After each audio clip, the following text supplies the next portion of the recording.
So if you're looking for a quick hookup, it's usually Tinder or Match.com. If you're looking for more of a relationship, OkCupid. If you're looking for a certain kind of relationship or hot date, it could be Christian singles, it could be J-date, it could be elite singles if you're somebody who's got a lot of money and power and that's what you're looking for. So be very careful about the online dating sites that you decide to go on. And once you've figured that out, join them. Don't think about joining them because you've only got a month to get yourself a date. Join them. And don't join one, join two. So for most of you listening, I would recommend OkCupid. And simply for the sheer numbers, and because you're looking for a hot date, you're not looking for a husband or a wife, I would also go with Match.com because it's huge. And you have basically a lifetime supply of people to connect to. So the first thing you want to do is you want to look at other people's profiles. So you want to get yourself a profile education. You know, that's one of the things that I teach. So how do you create a profile that's really captivating? Well, first of all, it's got to be all about the reader, not all about you. Remember, somebody who's reading your profile is looking for a relationship, usually with somebody who's fabulous and sexy and has a great career and a great life and looks terrific and is well-toned, but also somebody who would be interested in them. Somebody who has a level of connection skills, empathy skills, compassion skills, certainly somebody who's very sexy, but somebody who's you'd want to be with the next day too. So that's why when you write your profile, be sure that you look at other people's profiles and you see what jumps out and reaches you, because that's what you're going to want to duplicate.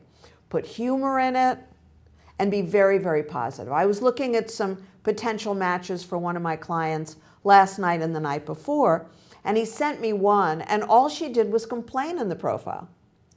I've never done this before, and I don't really think it's going to work, and da-da-da-da-da. And after 2 seconds, I emailed back my client, you already have one of those. That's the one you're divorcing. You don't need another complainer, right? And I'm sure you don't either. Even if you have never dated a complainer, please don't start now. So very positive, very upbeat, put enough specifics. Do you love movies? Do you love the beach? Do you love horseback riding? Do you love golf? What is it that you want your hot date to do if you have a choice? Well, I presume Valentine's Day. You might want this person to go dancing. So I love this kind of dancing, blah, blah, blah. Hope you do too, that kind of thing. So you got to look hot. So I don't want you to be in lingerie because that's not what you want to attract.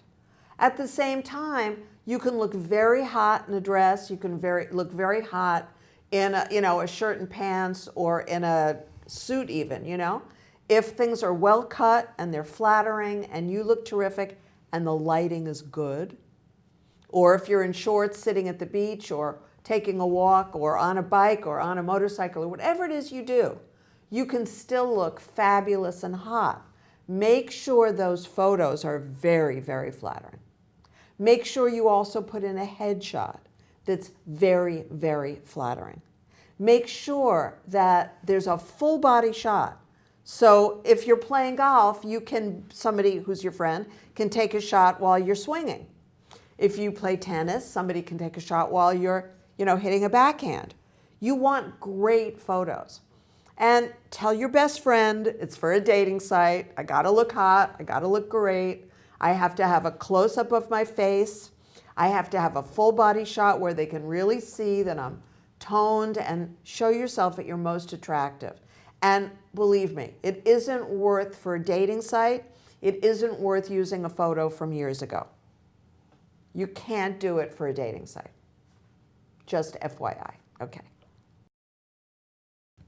This is strangers meeting strangers. So your job is to finesse for information. That is your express purpose.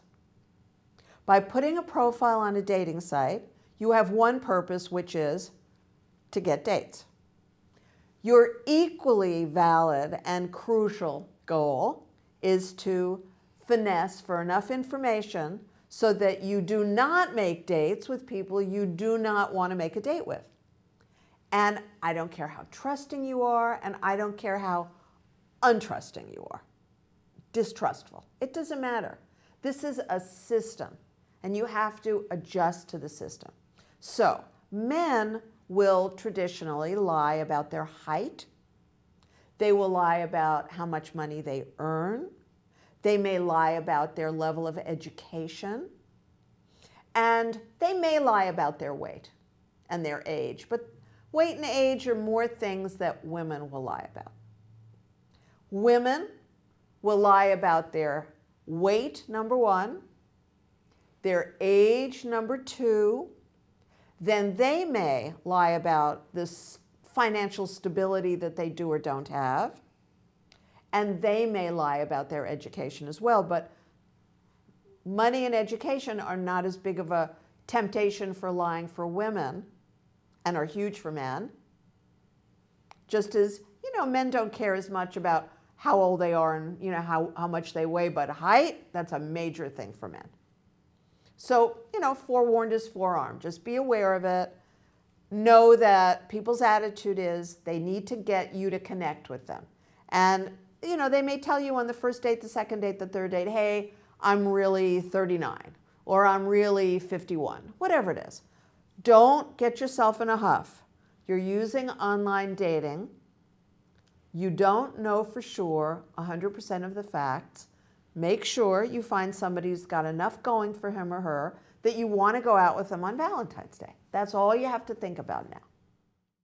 The key to evaluating profiles that I've developed over many, many, many years is not so different from when you tell your friends what you're looking for, right? So let's say you have a best friend who knows everybody in the world. You're going to tell your best friend, woman or man, exactly what you're looking for.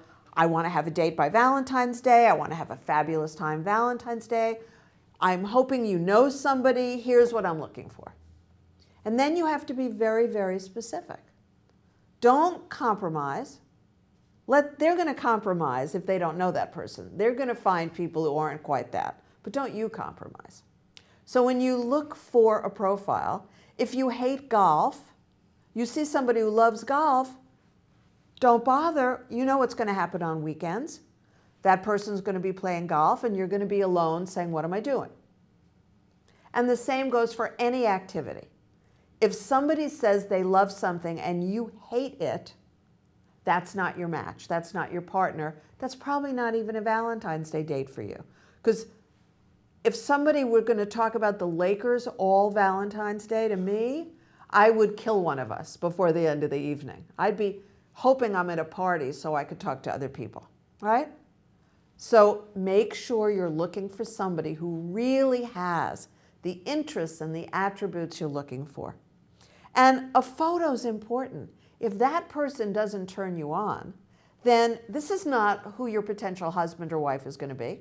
This is a hot date. So the first thing you want to look at is for someone who's hot. And it doesn't have to be a neuroscientist. It doesn't have to be a nuclear physicist. It doesn't have to be a CFO. This is a hot date for Valentine's Day, right? So please focus on that.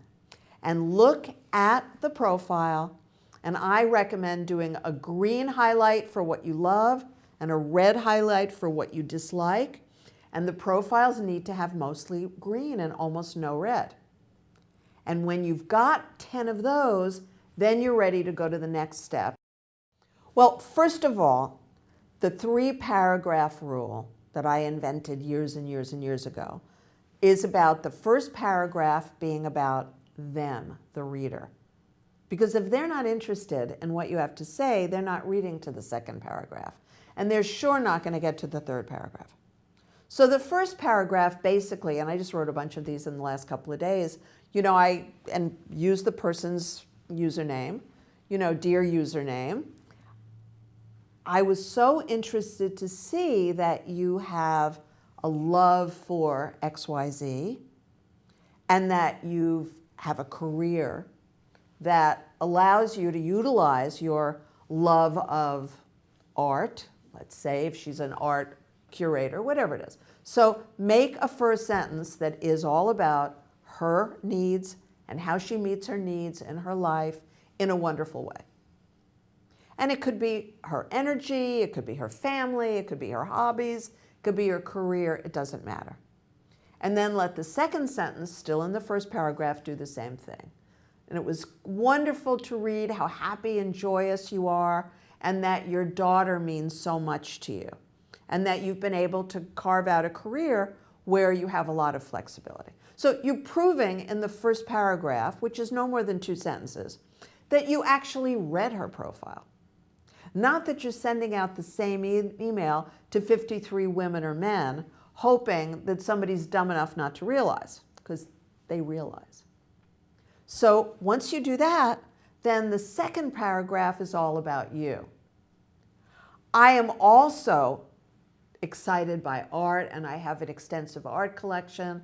My favorite artists are so-and-so and so-and-so, and I look forward to hearing your preferences.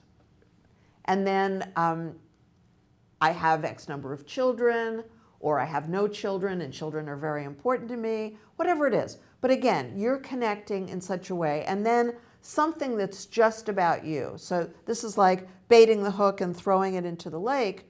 The third point is whatever it is you're interested in that maybe didn't show up in this woman or man's profile. Then you have paragraph 3, the call to action, as in any good sales letter. And the call to action is what you want them to do. So I'm hopeful that you've enjoyed reading my profile and that you would like to speak. And if so, please let me know and I will send you my cell number. And then thank you or warm regards, and then your username or your real name.